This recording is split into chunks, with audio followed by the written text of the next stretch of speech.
Hello, well, this is Brother Timothy Earl Hoskins coming to you from the Lord's House of Prayer in Jackson, Tennessee. Going to upload my next video. I've loaded up some previously concerning about the Masonic Lodge and people in churches that kind of want to go to places that they shouldn't go or interfere in people's lives where they shouldn't. And I always think that you should ask people about stuff before you interfere in personal things. And you should always let them know that, what's going on and what they're trying to do. I always have tried to do the right thing in each situation. I mean, it's impossible, but I try to do the right thing to get a good conclusion. If you set a goal and you do everything the right way, then that's positive. If you set a goal, but you do whatever it takes, and I've actually seen this on some churches before, doing whatever it takes, then I think you'll do things that are wrong and things of the world. That's kind of what I want to get into, and it's been a lot of the theme of some of my videos that I've put up is the difference between doing something for God and doing something in the world. And I want to thank you for all the videos.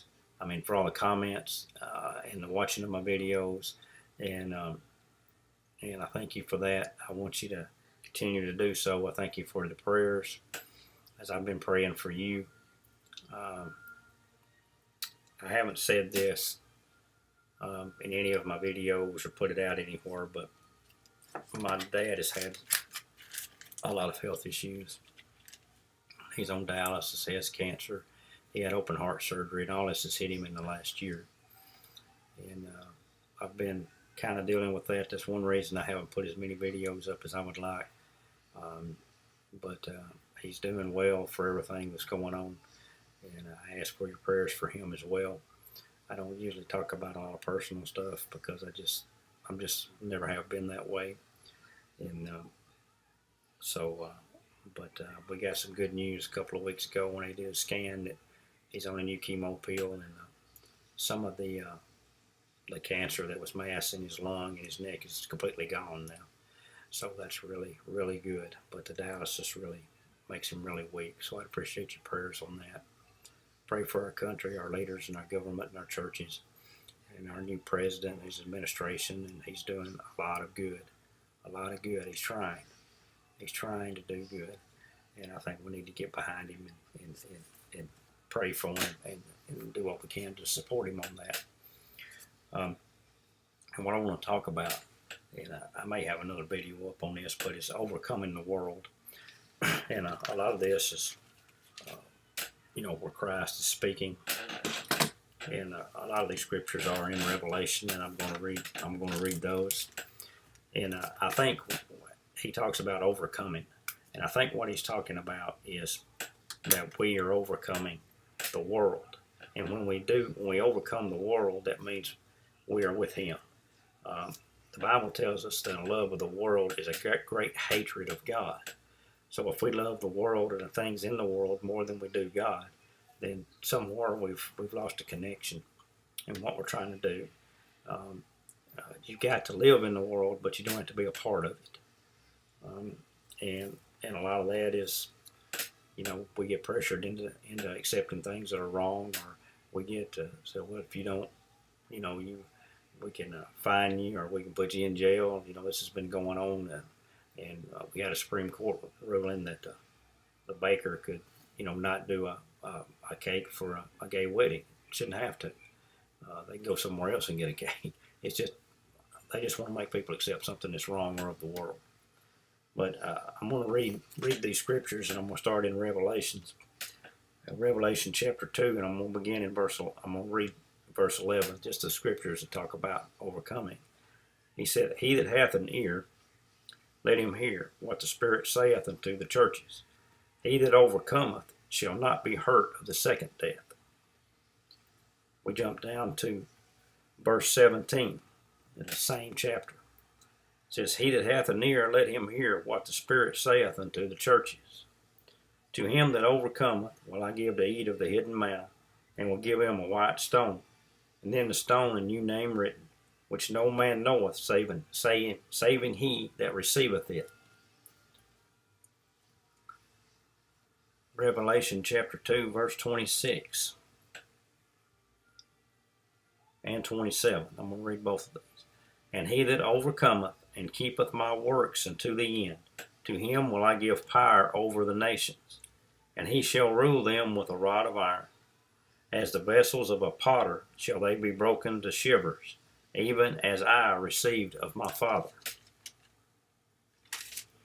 Okay, then we're going to go into chapter 3, and I'm going to read 3 in here, just beginning in verse 5. He that overcometh, the same shall be clothed in white raiment, and I will not blot out his name out of the book of life, but I will confess his name before my Father and before his angels. Chapter 3, verse 12.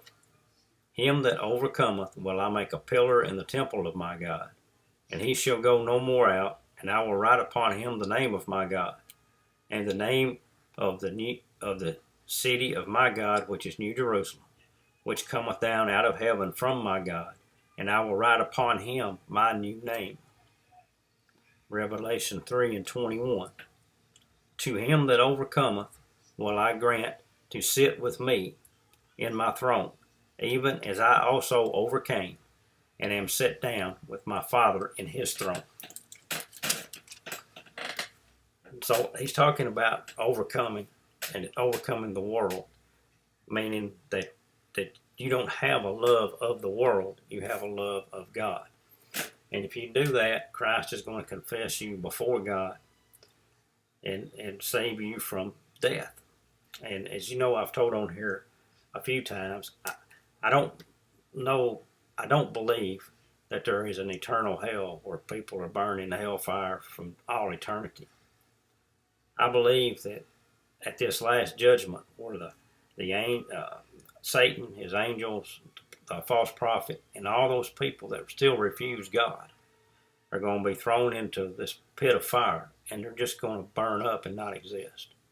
Because if they're put in a place where they're going to suffer for all eternity, I mean, who's to say they can't come back at some point in the future and cause havoc again if they're still in existence? And I just don't think that'll exist. Like I don't think sickness will exist, or death will exist, or hell will exist, or any of these things that are worldly lust will exist.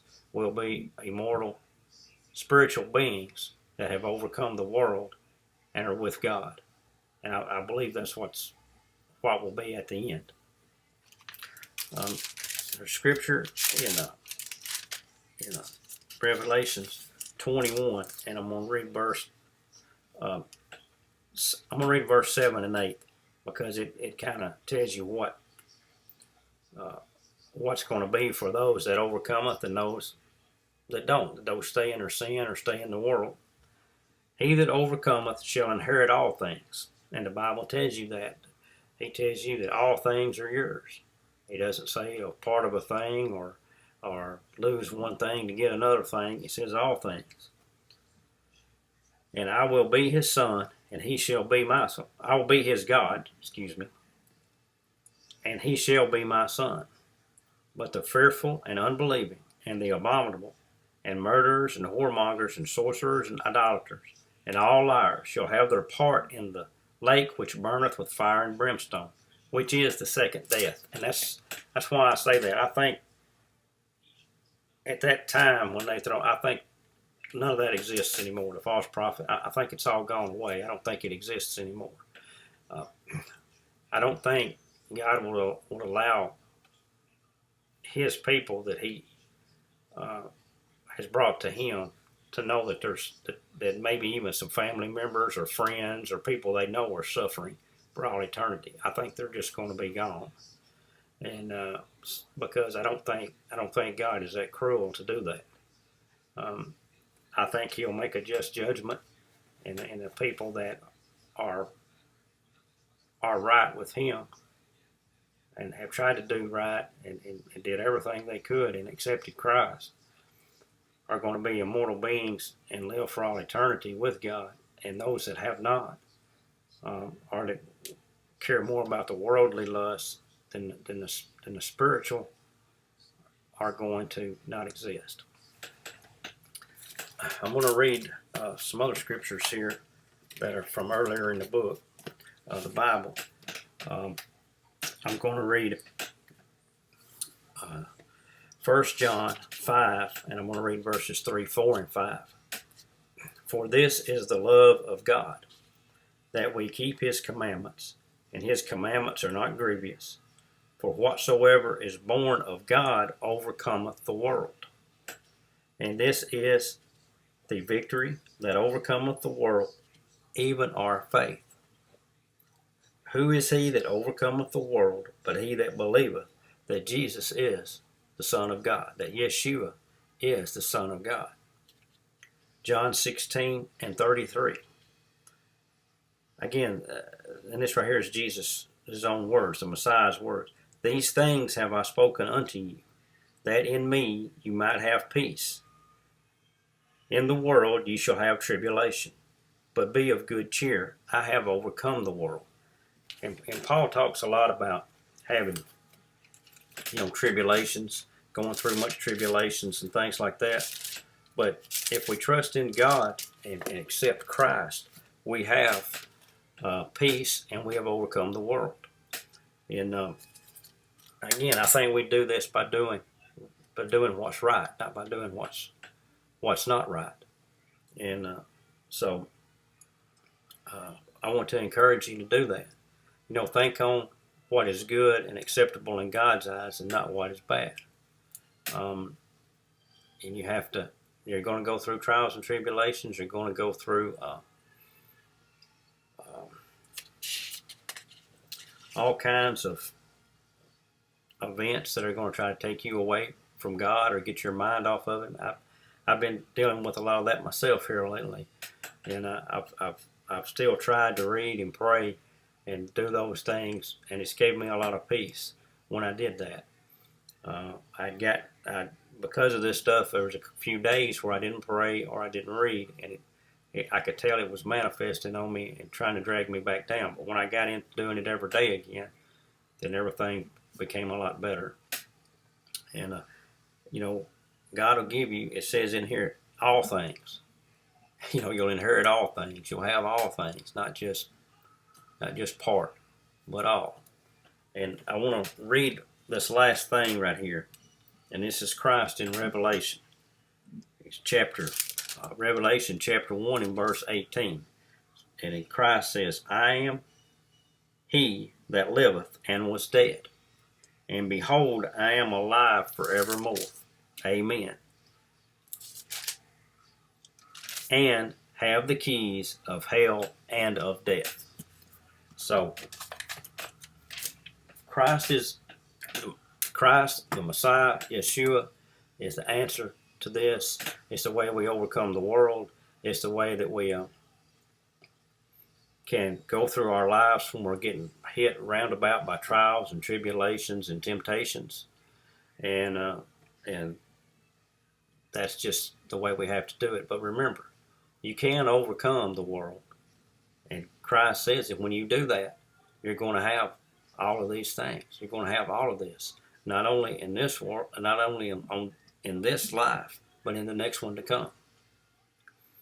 I thank you for watching my videos. I thank you for your comments, and I appreciate your prayers for me and my father, my family, my friends, as I pray for them. And remember to pray for our country, our leaders, the nation of Israel.